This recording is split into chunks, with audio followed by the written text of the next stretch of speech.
Où se situe le mental? Traduction commentée d'une conversation entre le professeur Ganguly, Narayan Swami et Ma.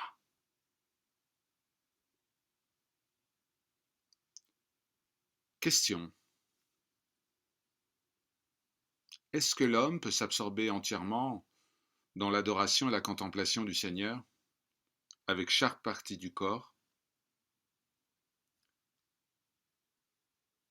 Ma se tourne vers Narayan Swami et lui demande: Swamiji, où est la résidence du mental? Swamiji répond: le mental est dans le cœur. Le mental est subtil, il est invisible. Ma ajoute: tant que nous nous déplaçons, tant que nous évoluons dans le royaume du mental, alors tout ce qui peut être affirmé à son sujet est juste. Swamiji dit: les noms et les formes, le monde, tout est illusion. La réalité est impérissable. Afin d'accomplir une pratique spirituelle, un corps subtil, particulier, doit être créé.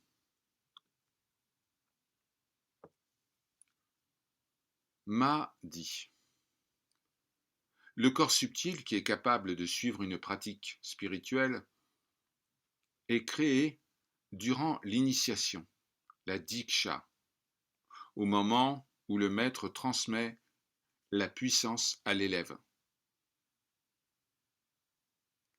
Radha dit: mon être entier pleure pour lui dont l'essence est mienne.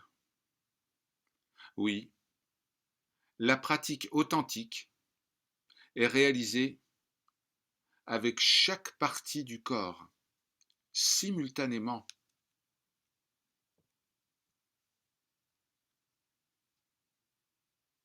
Un autre Swami, Saswatananda Swami, intervient. Il dit: lorsque toutes les parties du corps ont été tranquillisées, alors il y a véritablement adoration. Une fois que le corps entier repose tranquillement, la pratique peut être accomplie. C'est ce que nous disent les Upanishads. Ceux dont le mental réside dans le corps et qui parviennent à pacifier ce dernier peuvent concentrer leur attention sur le Seigneur.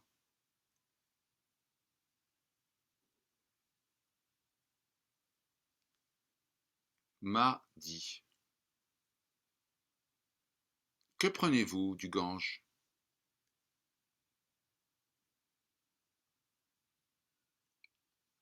Brahmavari, répond Swamiji Narayan.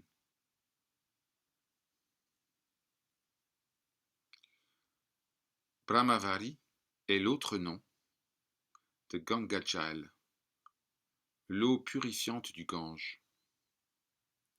Ma dit: lorsqu'on s'immerge dans cette eau, eh bien on obtient la libération. Qui affirme cela? Est-ce qu'une seule partie du corps, physique ou subtile, peut être exemptée de cela? Saswatananda Swami commente: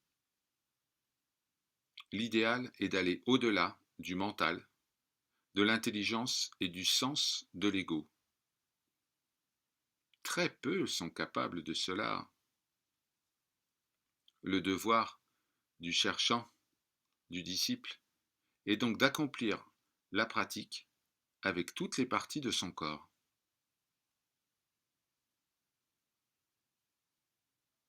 Narayan Swami ajoute les différences entre Svajati, Vijati et Svagata sont de l'ordre du Vedanta.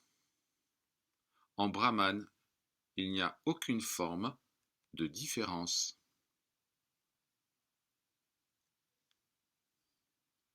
Ma sourit. Et elle dit, une fois, j'avais reçu de la cardamome en offrande. Alors un swami a demandé, mais qu'est-ce que c'est? Et cette petite fille a répondu, Brahman. La cardamome, les graines. Tout cela ne devrait-il pas être appelé Brahman? Le Swamiji commente. Ma a dit une fois que celui qui a réalisé Brahman ne voit plus le multiple, il ne voit que Brahman. Ma dit. Si quelqu'un est établi en ce lieu où il n'y a que Brahman, alors, que ce soit de la cardamome, que ce soit tel ou tel objet, dans la réussite comme dans l'échec, dans l'individu, dans le monde, dans le pratiquant, quoi que ce soit, où que ce soit, quelles que soient les circonstances, il ne voit que Brahman. Réalisant Brahman, le soi sans second, il y a cela qui est, et rien d'autre. Là, ce que je dis et ce que j'entends, c'est lui, sous la forme de la parole et de l'écoute. Ekam Brahmadvitya Nasti. Brahman sans second. La manifestation et l'absence de manifestation sont Brahman.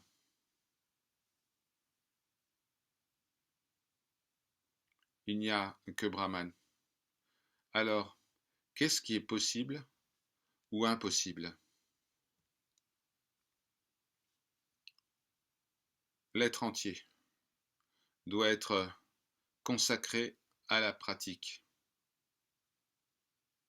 Lorsqu'il y a des questions, toutes les réponses seront judicieuses. Tout est possible. La théorie et la pratique sont des formes de Brahman. Vous êtes cela, rien d'autre. Comprendre, cela veut dire prendre une charge. Il faut aller au-delà de la compréhension. En d'autres termes, au-delà de l'intelligence. S'il y a compréhension mentale, intellectuelle, rien ne sera clair. Brahman est présent dans cette forme. Là où il y a un homme, il y a Shiva, et là où il y a une femme, il y a Gauri. Vous êtes votre propre manifestation, et en vous-même, vous êtes non manifesté. Il est le jeu divin lui-même, le lila.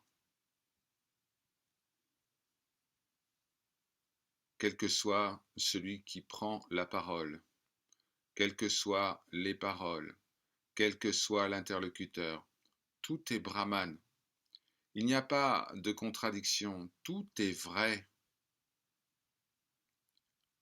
Dans le multiple, il y a Brahman, et dans le un, il y a Brahman, vous-même. Brahmaya, Brahmamayi, Brahm Gopal, tout est juste, rien n'est exclu. Il n'y a qu'une seule présence.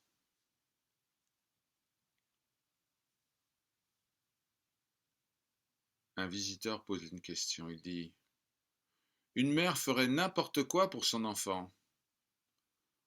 Mais vous faites aussi beaucoup de choses pour nous.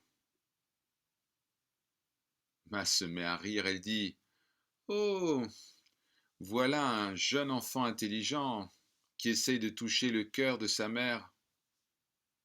Si vous devenez ou redevenez un enfant, vous dépendrez entièrement de votre mère, et elle fera selon son bon plaisir. Alors, tant que vous n'êtes pas redevenu cet enfant, accomplissez votre pratique.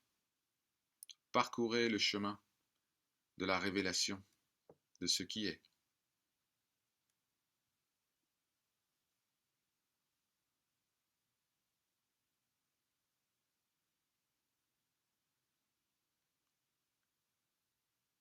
Question. Si je pars en voyage vers l'Europe, est-ce que je dois m'abstenir de manger de la viande et du poisson? Si ça semble nécessaire, et que dois-je faire? M'a dit. Si vous pensez que ça vous aidera à réaliser la présence, vous pouvez manger de la viande et du poisson. Le visiteur s'étonne, il dit: J'ai du mal à comprendre ce que vous voulez dire, M'a dit: Ce que vous faites et la manière dont vous le faites déterminent le résultat. Si vous n'êtes pas habitué à manger de la viande et du poisson, ne mangez pas cela. Si des étrangers mangent de la viande, laissez-les faire.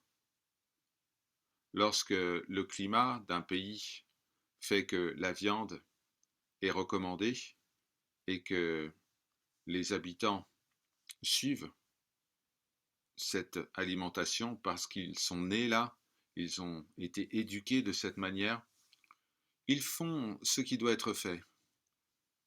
Il n'y a aucune objection en ce qui les concerne. Quant à vous, tenez-vous-en à vos propres règles. Dites-moi, est-ce qu'il n'y a pas de grands hommes dans certains pays où on mange de la viande et du poisson? Quelle que soit la nourriture et quelle que soit la boisson qui vous accompagne à la recherche du Seigneur, eh bien vous devriez consommer cela.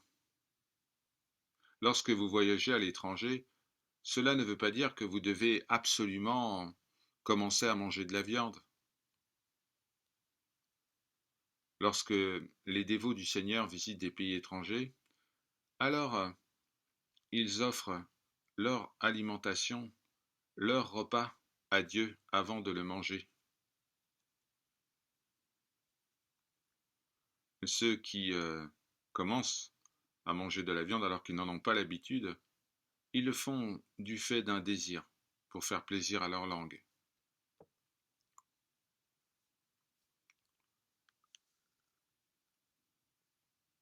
Ma venait juste de finir sa phrase lorsque Swami Sharananandaji se présenta. On lui offrit un siège et il s'installa tout à côté de Ma. Une question fut posée. Lorsqu'on marche, faut-il prêter attention à tous les petits insectes que nous pourrions écraser? Ma répond. Penser à cela est très positif. Il est encore plus positif de se souvenir que toutes les créatures sont des manifestations du Seigneur. Si une petite bête est écrasée sous notre pied, nous devrions la saluer en reconnaissant qu'elle est une forme du Seigneur.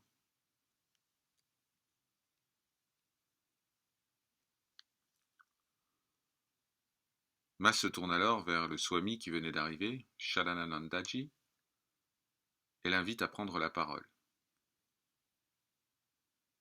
Le Swami dit: comme un petit enfant. Ma. Ma répond en souriant. Oh, Pitaji, cette petite fille dit Namo Narayana, Namo Narayana, Namo Narayana. Le Swami dit ceux qui s'abstiennent de manger de la viande sont appelés végétariens. Mais le plus important, c'est l'attitude du mental. Certains ne vont pas manger de viande, mais ils vont faire mourir de très nombreuses personnes. Par exemple, des conquérants, des grands dirigeants vont démarrer une guerre mondiale. Il n'y a pas de violence à cela? Et puis, d'un autre côté, pour certains, cueillir une fleur, c'est un acte de violence. Et puis d'un autre côté, certains deviennent députés et ils édictent des lois par lesquelles des millions d'hommes et de femmes vont mourir. C'est de la non-violence, ça? Il faut faire attention, il faut faire la différence entre ce qui est bénéfique et ce qui est maléfique. Bénéfique, c'est quoi? Vous pouvez être un général dans une guerre juste et puis faire mourir des milliers de personnes sans vous charger de péché. Cependant, lorsque par plaisir ou par égoïsme, vous tuez une petite fourmi, il y a de la violence en cela. L'homme qui gagne de l'argent pour gagner sa vie commet une certaine forme de violence.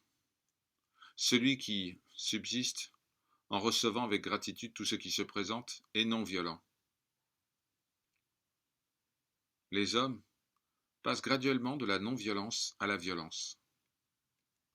Celui qui est vraiment non violent va quitter toute forme de fierté et d'égotisme. Une alimentation végétarienne est préférable à une alimentation non végétarienne. Dans les régions polaires, là où il y a toujours de la glace, de la neige, les gens sont obligés de prendre du poisson parce qu'il n'y a rien d'autre à manger.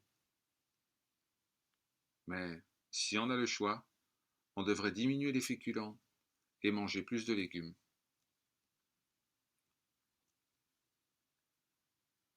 Question. Le lait est une forme de sang, n'est-ce pas? Ma répond.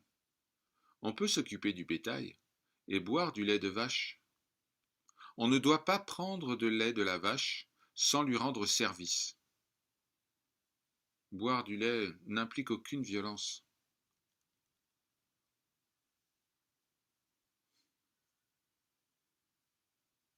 Un autre visiteur dit, la violence est un immense péché.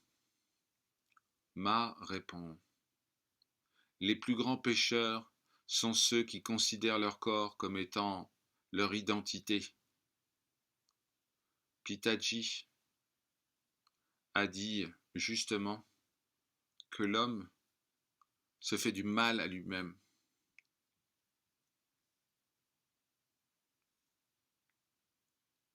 Swami Shalanananda dit si Ma vous dit de ne pas être violent, obéissez-lui.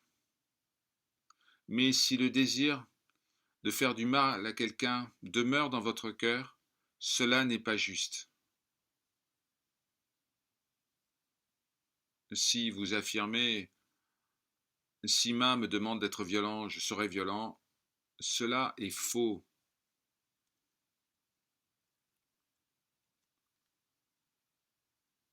Un docteur, le docteur Panalal, prend la parole. Il dit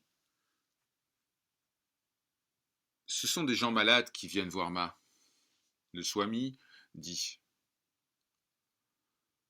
mais Après avoir guéri, ils viennent aussi à sa rencontre. Ma dit: Oh, quelle chose agréable vous venez de dire. Cette petite fille est votre petit enfant. Et vous dites, vous dites Ma.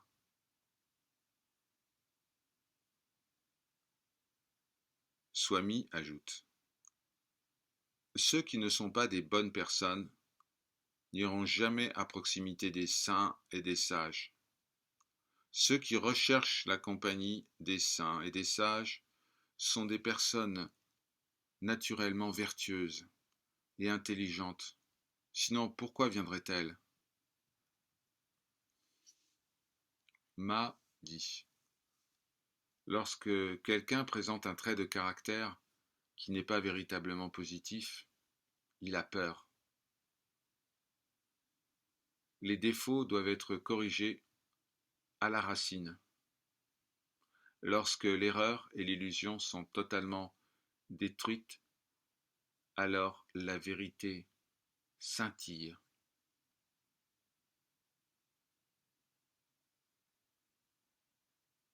Le docteur Panalal dit: Oui, mais voilà, parfois nous ne voyons pas nos propres défauts.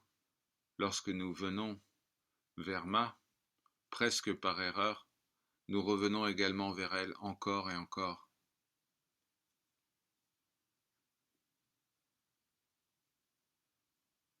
Le Swami dit: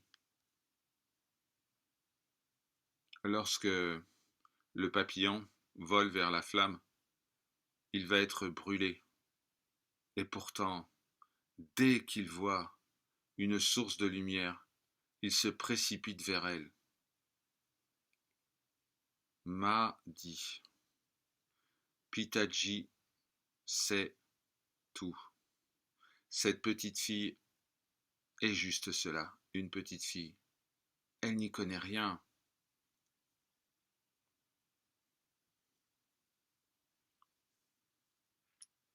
Le docteur dit: Ma nous appelle à venir tous vers elle. Quelqu'un ajoute: Nous avons tous faim. Ma dit: C'est excellent. Lorsque l'enfant est absorbé par le jeu, sa mère l'appelle. De temps en temps, elle le réprimande. S'il est sale, elle le lave et le prend sur ses genoux. La mère sait que l'enfant sera malade s'il demeure sale. Elle va retirer toute forme d'impureté de l'enfant. Parfois, l'enfant aime se rouler dans la saleté, mais sa mère le relève et le nettoie.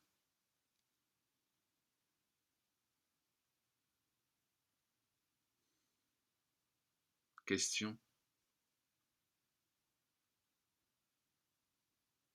nous ne pouvons jamais vraiment nous libérer de nos attachements et nous ne pouvons jamais vraiment aimer le Seigneur. Quel sera notre sort? Ma dit: Lorsque vous êtes dans la jungle, vous devez d'abord vous frayer un chemin. Et le chemin commence là où vous vous tenez. En allumant un petit feu, la jungle pourra être consumée en partie et un chemin apparaîtra. En venant, en rencontrant le Maître, tout est accompli. Si le disciple est patient et vigilant, tout devient possible.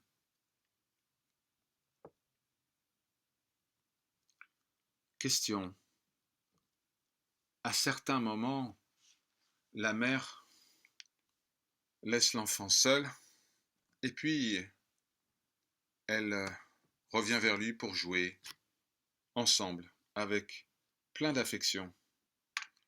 Ma dit: c'est effectivement le jeu du Seigneur. Tout ce que vous percevez est le jeu du Seigneur. Tournez votre regard vers vous-même. Qui êtes-vous? Je suis un et je suis plusieurs. Il joue la pièce de théâtre avec lui, pour lui et en lui.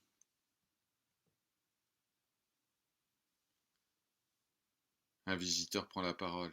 Il dit: Il semble que Dieu a inventé cette pièce de théâtre afin de nous attacher à lui. Ma dit: Tout ce qui semble se produire est le jeu du Seigneur. Cela devrait être votre point de vue. Vous êtes le un et vous êtes le multiple. Connaissez-vous vous-même? Il y a un autre point de vue à ce sujet. Vous pouvez affirmer: Seigneur, tu es un, tu es l'ensemble, et je suis une petite partie de toi. Tu es le maître et je suis le serviteur. Oui, connaissez-vous vous-même? Qui suis-je? Où suis-je? Voyez d'abord ce grand jeu qui semble se dérouler, et ainsi vous verrez l'intégralité de ce qui est, ce qu'on appelle le Paramatma. Sans se connaître soi-même, comment trouver le Seigneur? Ce qui doit se produire dans une minute, dans le futur, que vous soyez conscient de cela ou non, laissez tout cela entre les mains du Seigneur. Choisissez toujours la vérité. Lorsque on est déterminé à connaître la vérité, alors on récoltera des fruits. Parler du Seigneur est la seule parole authentique. Tout le reste n'est que babillage et charabia. Lorsque Ram se tient dans votre cœur, il y a la paix et la facilité. Lorsque Ram semble absent, il y a l'inquiétude et la maladie. Il était une fois, le péché a demandé à Dieu: Ô Dieu, tu as attribué des places à toutes tes créatures. Alors, dis-moi, où dois-je me tenir? Le Seigneur répondit: Là où le son, le mot du Seigneur, le nom du Seigneur n'est pas prononcé, là se trouve votre résidence.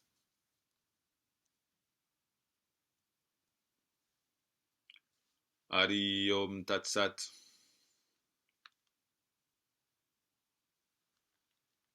Om Jai Shri Man.